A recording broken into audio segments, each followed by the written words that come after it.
Mindanao, an island region in the Philippines double the size of the Netherlands, has endured a long-standing armed conflict over the last 40 years, claiming an estimated 120,000 lives and displacing some 2 million civilians.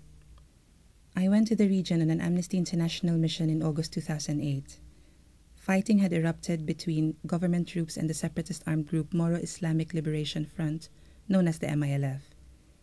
There had been localized fighting for months, but when the Supreme Court blocked a deal to expand Muslim autonomy on the island, MILF fighters launched attacks on civilians. By October, 610,000 people had fled their villages to escape the escalating violence. By then, more than 100 civilians were killed, and hundreds more were injured or subjected to human rights abuses. Many of the victims were children. The government attributed at least 30 deaths to hack wounds, or multiple gunshot wounds. Some of those I spoke to who dared return found their houses burned and their livestock stolen. In the months that followed, hundreds of thousands remained displaced and became dependent on aid.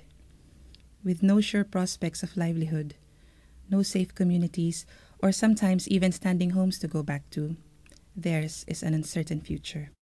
This morning we saw dead bodies of a 3-year-old child and her father lying by the roadside unclaimed. Houses were burned and 2 school buildings were razed to the ground. Last night we interviewed a 12-year-old girl. She narrated how her father was shot by the MILF. Her father was carrying her 3-year-old sister, who also died in front of her. They were illegally detained for 3 days, blindfolded and beaten with sticks and deprived of food and forced to drink urine and dirty water from the canal. Villages were occupied and used as camps of the military, and their food stocks such as rice grains were either eaten or burned.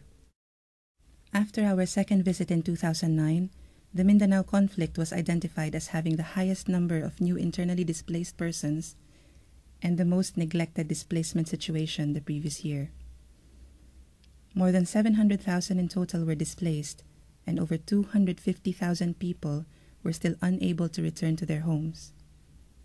The fighting continued, characterized by unlawful killings, bombings, enforced disappearances, torture, arbitrary arrests, and the burning and destruction of homes at the hands of the Philippine Armed Forces, MILF fighters, and local militias. I would like to believe that he's still alive, but even if he's dead, I would like to know. It is more difficult to wait and not know if I'm still waiting for someone to return. They brought him to the back of our house, and there they continued beating him up and hitting him with their guns. It was there where they shot him many times. Our 3 children, aged 8, 7, and 4, witnessed their father being killed.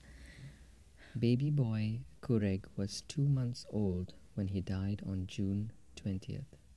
He died because he had nothing to eat but simbag, which is simply a mixture of water and sugar.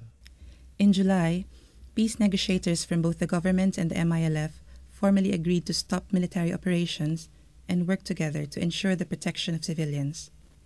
However, the ceasefire is fragile, as the situation in some areas remains tense.